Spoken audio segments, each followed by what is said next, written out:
Hi, thanks for joining us for the Family Plot, Gardening in the Mid-South. I'm Chris Cooper.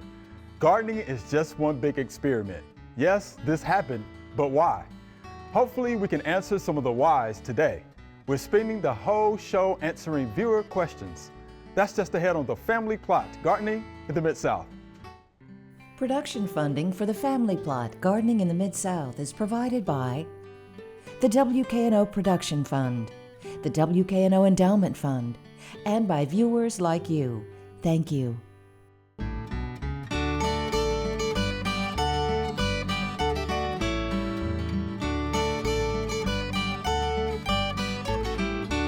Welcome to the Family Plot. I'm Chris Cooper. Joining me today is Joellen Dimond. Joellen is our local horticulturist. We have Celeste Scott. Celeste Scott is a UT Extension horticulture specialist, and Mr. D is here. Mr. D is a retired UT Extension agent. Thank you for joining us. Yeah. Glad to be here. This is going to be fun. Are y'all excited? Yes. Oh, yes. Oh, yeah. Good. I am excited. I'm excited. So let's get right to it, right? Here's our first viewer email. How can I eradicate air potatoes? They are taking over my backyard. And this is Mary from Kissimmee, Florida. She says she sprayed and collected the dropped potatoes, but she feels like she's fighting a losing battle. The vines are now climbing trees and engulfing the electrical wires. So Celeste, Yes. can we help Mary out? I think we can. Okay. So first I want to start by pointing out that I'm so sorry for this struggle that she's facing, right? Right. So air potatoes can grow like 8 inches of vine a day. That's crazy. In the middle of their, prime growing season. So they have the ability to just really engulf any types of structures in that area. But their control can be really, really difficult because they are propagating in 2 different ways: underground tubers, as well as aerial tubers. And so those potatoes that she was calling, those are aerial tubers, or bulbils is another word for that. And when those fall onto the ground in the wintertime, they just lay dormant and then they sprout the following spring. So it is a real struggle. Even if you're pulling up the vines that you see growing in that current year, if you don't pick up every single one of those aerial tubers, potatoes that fell on the ground, that is serving as another, another chance for those to just resprout and cause the problem all over again. So number one, just staying on top of that. Manual removal. I know she said she's already been trying it, but just keep staying on top of that if you can. And then if she needs to resort to some herbicides to help in this battle, if you will, glyphosate and triclopyr are 2 like non-selective active ingredients that are labeled for control of that particular plant. Of course, always follow your product labels, but definitely those products could help her in the battle. And I think timing of application is what's going to be most crucial for this. You don't want to apply that right at the beginning of, you could at the beginning of the spring, but you're going to see the most effectiveness if you are applying those products in late season, like late summer, as the plants are sending all those carbohydrates down to their roots and preparing for dormancy. I think that she could, that could be another tool that she adds to the toolbox. It's not going to be a cure-all. Doing it one time isn't going to solve the problem, because you could still have those air potatoes laying all over the ground with potential to resprout every year. But just staying on top of it for several years in a row can help you knock it back. Be persistent. Yeah, I don't think there's not a magic solution for that one. I don't think so either. And you might have to do a combination of both. Yeah, yes, that's what I said. I just like to use all of those tools that are in your toolbox. No, there's no reason that we need to ever really limit ourselves to one. We need to look at all of those control eradication options for sure. And watch the wires. Yeah, be careful. I wouldn't have somebody else, cut those. Not try to cut those. I would want to out. pull it down from the wire. Electrical No, wires. definitely, Stay no. away from the wires. But what you could do is you could take your pruning shears and at about chest height, go around the pole where it's going up and cut. Yeah. Cut it. I do this with ground ivy and also kudzu. Yeah, kudzu. Trim it and cut it. And where you cut it, with all pruning, that initiates growth. You get a flush of growth there. Then you hit it with your systemic herbicide like glyphosate or triclopyr, and it'll translocate hopefully to that tuber and kill it. But that's a combination. Yep, it's the combination. But, And whatever's- but leave them up there, and then you get to watch it die. Right. Yeah, so satisfying, right? Watch it die. Slowly Leave it up wither there. away Yeah, don't try to up in pull the it down. canopy. Yeah. That's good. So there you have it, Miss Mary. Yeah, good luck with that. We want to help you with this battle. All right. Here's our next viewer email. How do I get consistent production from my figs? And this is Kurt from Hennigar, Alabama. He says he has multiple varieties and they have been very inconsistent with production, some not even ripening, Mr. D. So you know a little something about Alabama. I do. Right? And about figs. I do. Right? I even So what have do you think? I even have a friend from Alabama named Kurt, but he doesn't live in Okay, Hennigar. all right.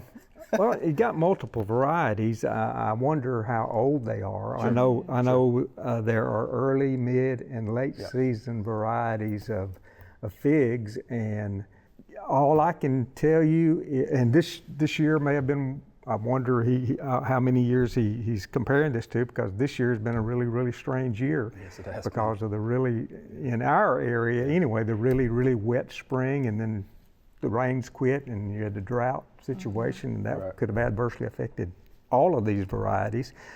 The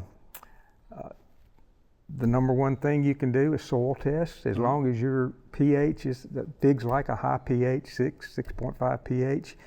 Make sure your pH is good, and make sure you fertilize according to soil test results. You ought to be okay in a good year, but environmental stress can throw a wrench into anything. Definitely. I'll throw in there that so I grow in a zone 7, and late freezes can be an issue with us. So just as they've begun to grow, kind of killing whatever had started to grow above ground, and that just pushes the whole plant back. So years when we see that, we will get some like fruit set, but it hardly ever, the season at that point doesn't last long enough for them to actually mature, get large enough. Late start. Right, and so like maybe that has something to do with the inconsistency, and again, that could be variety dependent, and I know we struggle with this less in the warmer growing zones, but just picking those cultivars that are cold hardy. Yes. So I have to be especially on top of my game for that one. So like Celeste. Yes, Celeste would be one. I know. Yeah, of course, yeah. Chicago. Brown turkey. Brown turkey. another one. I knew there was a turkey one in there. I brown couldn't turkey's remember. one. And there's actually LSU purple. Oh yes, that's cold another hardy. good cold Right, hardy right. one. And so just making sure that we're starting out with those selections, and agree. that's going to help guard against if we have extremely cold periods through our winter times. Even if the above ground parts of that plant die, the roots are still going to be hardy. right. So Okay, Kurt. And one thing I like to add to that is, go to your local extension office. I mean, Yeah. they will have a publication about figs. Right? And that should help you out. Thank you much. We appreciate that question. Here's our next viewer email. How do I condition my soil before planting a garden? And this is Alfred from Batesville, Mississippi. He says the area he wants to use is currently poor soil without no topsoil. Yes. So how about that, Joelle? Yeah. Yes. I can feel his pain. Can you feel it? Yeah, the property that I lived on was a construction dump site, so I have no topsoil. I had no topsoil. It needs compost. He's got to do a whole bunch of composting.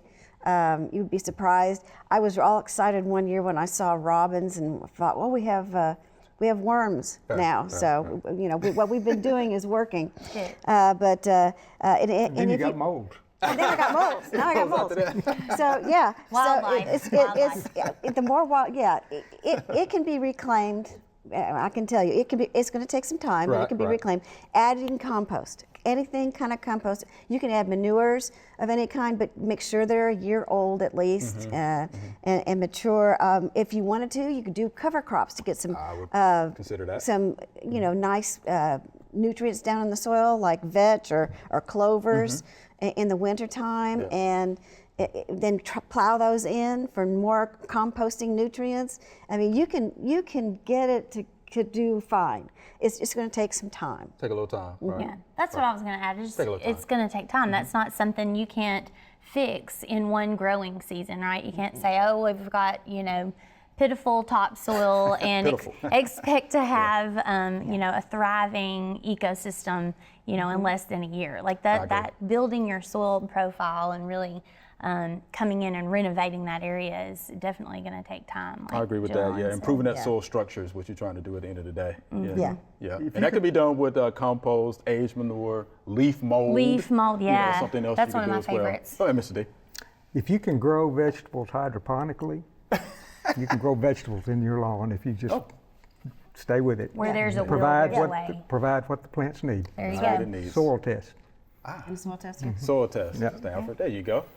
Yep. Appreciate that question. Thank you much. Here's our next viewer email. What are some low maintenance evergreen bushes we can plant in our side yard?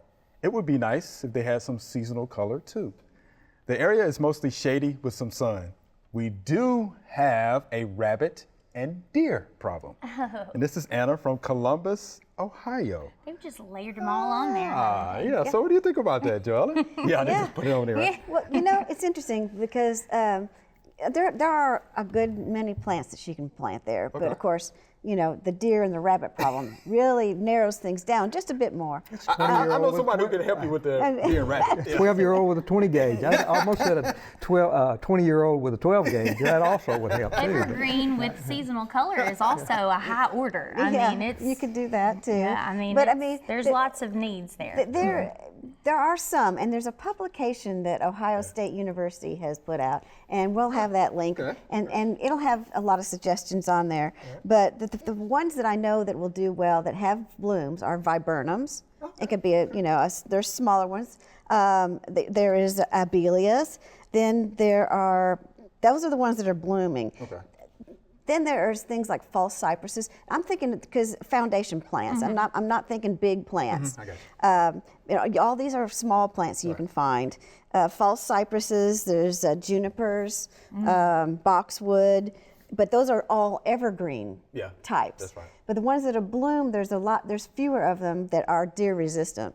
And if it's shady, it will bloom, but it may not bloom as prolifically as it would if it had some sun. Right. Yeah. So just think of that. But still, the Belia, and the viburnum, those are basically those are really the only two that have a lot of blooms on them for the condition that she's wanting them in, and are the right size. I had viburnum on the top of my list too, so I was so glad that you led with that because they can tolerate some shade. Okay. We do have a few that, depending on what your growing zone is, in zone 7 would be considered evergreen, and then have that bloom. And I really love, there's one viburnum called prolific, and the buds start out pink. And then as they open and mature, they turn kind of like a creamy white, and there's fragrance. Yes. And I mean, I feel like we're checking all the boxes for the need your in that color, particular fragrance. site. Yeah. Yeah. Okay. She So is. we found a solution. And then also keep in mind that any of those conifer type evergreens that you mentioned, like your false cypresses and junipers, as far as color goes, we have an array of color choices from blues to grays, golds. So don't let that hold you back. Just the thought of saying, well, it's just an evergreen conifer. Hey, you can mix color options there. That's true, and Seasonal color. and the abelias, even though they're evergreen, they have a lot of colors with them too. And in her area, she might they might lose their leaves up there if it gets cold enough. Right. Yeah. But the benefits, Outweigh. I agree. the rest of the year. And the plants that you mentioned will grow in that area, right? There's a publication. Yep, and there's a publication Okay. that has even more on it, but they have, some of them are deer and rabbit resistant, but they're going to be bigger plants and that may not fit her area. So I just tried to think of things that were smaller for around her foundation. Gotcha. Avoid azaleas, as the deer will love to consume love that. them. It was not on the list. Well, they're Yes, so don't have to worry about it, right? it's checking the box, right? For semi-shade and evergreen and seasonal color. Like it checks all those other boxes, but the deer and rabbit. The deer and the rabbit? Nope. They like azaleas? They will. They'll just nip them. That is going to be a problem. So there you have it, Ms. Anna. Yeah. Hope that. Give you some things to think about here, all right? Be careful of those rabbit and deer, all right? Here's our next viewer email. Can I grow garlic in containers? I live in an apartment. And this is Elizabeth. So can she do that, Joellen? Oh, yes, she can. she can. Yeah. Yes, she can. If you can grow something in the ground, you can grow it in a container. And it doesn't matter what it is. Just got to have a large enough container, and you got to, be able to keep it moist and evenly. Don't let it dry out. That's the key, because a lot of times, people will put plants in pots, and then they don't realize that there's not enough soil, like the earth around them. They have to put a little more water on them than they would if they were just planted in the natural soil. Right. So that's the only thing I can say to look at, and enjoy your garlic and harvest it. And around here, we would plant that in the fall, in this area. But other areas, you may have to wait till spring. The colder the climate is, the more you'll have to wait till the spring to plant them. But yeah, it'll grow. I completely agree, but then I think about the length of the growing season of garlic. Long. It's really long. So they're gonna, just know that you're gonna be committed to growing it in this container. It's much longer than, say, if you maybe have some experience growing a tomato or a pepper in a container. I would consider them long growing seasons in the vegetable world, but garlic is even longer. You're looking at 6 months or more for those garlic to mature. So I guess what I'm trying to say is maybe plan that when they are designing their container. Maybe put it like right in the middle, try to concentrate them in the center, and then that way they can grow along the periphery, like other shorter other herbs like thyme and and oregano and things like that would go with the garlic. Exactly. Or maybe like leafy greens that have a shorter maturity, like 40 days or something like that. You could do those crops over and over around the base of it, or just make it your herb pot. I love that. Yeah, it actually makes sense. I'm sitting here thinking, make sure you get enough sun. Definitely You sun. got to get enough sun. Make sure the container has a hole in it. Oh, yes, So the water can drain out. It's got to be at least 12 inches deep. Yeah. You got to have a sizable container. Yeah, that's for sure. And the season, if you're growing garlic here, in the Mid-South, it's about 8 or 9 months, to harvest. Right. So you have to plan it out, to your point. Yeah. That's for sure. And definitely, again, they can make this happen, but if you are planning on growing that container primarily indoors, if you're in an apartment and you don't have a patio and you don't have a balcony, you're going to need grow lights that have full spectrum light. You're not going to be able to get away with just putting it close to a window. So a lot of things to think about there, Elizabeth. But you can grow it in a container. Yes, you can. All right, so thank you much for the question. Here's our next viewer email.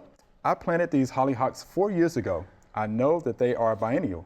They come back every year but never flower. Any ideas? And this is Peg from Hanover Park, Illinois. So what do you think about that one, Celeste? Okay. They don't flower. They don't flower. Right. So probably, and from the picture, it looked like there was quite a bit of shade right there. Yes. In that planting area. Yes, it did. So that may be what's holding those plants back as far as their bloom goes.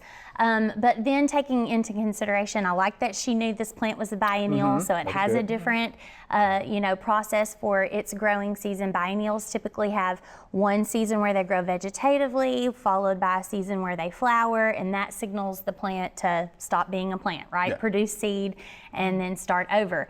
And maybe since this plant is never reaching the point where it is flowering, it hasn't sent that signal back to the plant that, hey, your life cycle is over. So it's stuck in its biennial life phase because it hasn't actually produced seed. Because flowering is what we see visually, what we relate to that biennial stage. But really, physiologically, it's seed production is what signals to the plant that it's done. Another thing that I thought is if she direct seeded, maybe she just went out and seeded. I mean, you can grow hollyhocks just by seeding them directly in the garden. Maybe she had one group of plants that came up in year one, and now she has some other seed that are coming up this year, and it just seems like they're the same plants. Sometimes that gets a little, confusing. So could be a lot of things happening there with that biennial life cycle, but I think why they're not blooming is because of the sun. So we need to get some more sun on them. Yeah, and because 4 years is a long time in the life of did she say 4 a years? landscape. Yep, 4 years. Oh, I missed that part of it. I wasn't sure how long they were there. 4 years is a long time. I mean, I've gone from full sun to a partly shady area in 4 years with trees and stuff around where I have my flowers. So, there could be other factors limiting the amount of sunlight that those plants can get. Yeah. Yeah, I would agree. But yeah, from the picture again, definitely can see some shade. And the plants look healthy. I mean, Yeah. I feel like other than that, she's got an ideal area. Yes. So thank you, Ms. Peg. We appreciate the picture too. Thank you so much for the picture and the question. All right. Here's our next viewer email. How do I get rid of Johnson grass in a Bermuda field? And this is Ray from Dallas, Texas. So, what do you think about that one, Mr. Day? I contacted and did a little research with the Texas A&M Extension Service. There you go. Okay. And there are some herbicides that you can use that will take out Johnson grass and leave the Bermuda grass. Oat Rider is one. Sulfuron is the way you pronounce it, I think. And then Pastora, which is a mixture of nicosulfuron and metsulfuron. Both of those need to be applied with a surfactant, follow the label, and do that before the Johnson grass blooms, and that will help you. One thing I do that to control Johnson grass where I don't want it is I use a rope wick applicator and use a 33% solution of glyphosate in that rope wick applicator, and it will do a good job. It's above it would be above your Bermuda grass. You could wipe it, and you can. That's very effective. But either of those three herbicides should do the trick for you. So let me ask you about timing. MSMA is another one that would also work if you can get it. Right. Yeah. And it also can brown your Bermuda grass if you're not careful. Right. You know? So let's talk about timing.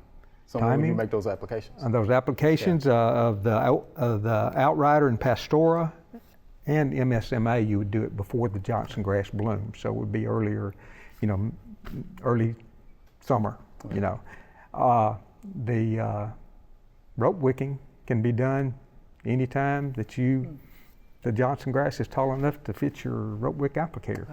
I have one mounted on a four-wheeler, and it will do the trick quickly. You can get bigger ones for a tractor if that's what you're or a lawnmower. You can. They're out there, and they really do a good job. Johnson grass. There you go. All right, Texas A&M Extension. Yeah. Spot spraying too, depending on how much you have. Yeah. If you you can spot spray with glyphosate also if you don't have a lot of Johnson grass. Right. But if you got a lot of it, go with rope wick. Rope wick. Or one of these other products. Thank you, Mr. D. That was good. Yeah. So thank you for that question, Ray. We appreciate that. Read and follow the label. All right. Here's our next viewer email. What has caused some sections of our large boxwood hedge to die? Is this a slowly progressing disease that will infect the entire row of healthy bushes? And this is Archie from Austin, Texas. So what do you think about that, Celeste? Well, so I want to start off by saying there could be several different things happening with boxwood. Yes. So there's a condition called boxwood decline, which we cannot pinpoint an exact pathogen that's contributing to the decline of that plant.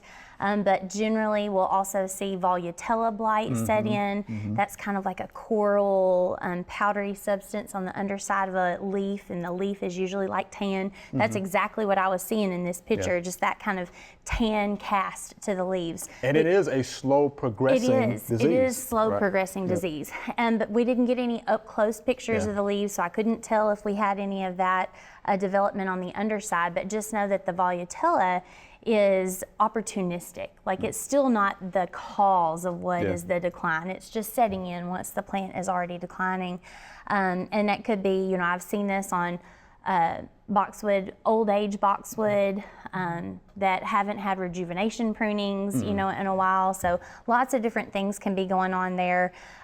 Root rot, boxwoods suffer quite frequently from root rot diseases, or crown rot in their case is what we call that. And that can present in a few different ways. Usually you'll see just like a portion of the shrub going downhill while the rest of it still looks green, and you think, well, if I just prune this one out, maybe it'll get better, but then it just progressively gets worse and worse. Definitely those are soil-borne diseases. So in that case, I could see it being passed from plant to plant if they're in similar growing soils planted right next to each other. I was trying to look in the pictures to see if I saw any indications of where they may be like standing in water, or something that maybe had changed. I only saw a downspout in one picture, but let me tell you what I did notice is that all of the sidewalks that edged the flower beds looked almost brand new. So I'm wondering if was there some construction that disrupted roots when they came in and installed those sidewalks. Maybe the sidewalks are holding more moisture in those flower beds where before it could drain away. And so now we're seeing a little bit of that maybe crown rot development possibly. Lots of different things that could be going on there. So I don't have a definitive answer, but those are some things that they could look at and reach out to their local extension agent to help them investigate further. And the last thing I want to mention is the possibility of boxwood blight. This does not look like boxwood blight to me, but when we have issues with boxwood, I feel like it's important that people realize that that is a really devastating disease of boxwood that we need to know how to be able to identify. Typically you want to look for target shaped lesions on the leaf that have like a dark purple almost center. That's kind of and then also cankers on the stems. Yeah, the little black streaks. So a couple different things to look for. I don't think boxwood blight is what's happening here, but definitely wanted to mention it since we were talking about them. Yeah, that's good. Yeah, and this is Austin, Texas. It was hot, probably some environmental issues as well. Heat stress, the concrete, the sidewalk that we were talking about. So that's something to think about. All right. We thank you, Mr. Archie, for the picture. Yeah, thank you for the question too as well. Appreciate that. Y'all, that was fun. Don't we learn a lot from each other? Yeah, just a lot that's out there. So I thank you all for being here today. So Joellen, Celeste, Mr. D, thank y'all so much. Thanks. All right. Remember, we love to hear from you. Send us an email or letter. The email address is questions@familyplotgarden.com. And the mailing address is Family Plot, 7151 Cherry Farms Road, Cordova, Tennessee, 38016. Or you can go online to familyplotgarden.com. That's all we have time for today. Thanks for watching. If you're planning your garden for next year, head on over to familyplotgarden.com. We have thousands of videos about all sorts of gardening topics. Go check it out. Be sure to join us next week for the Family Plot Gardening in the Mid-South. Thank you. Be safe.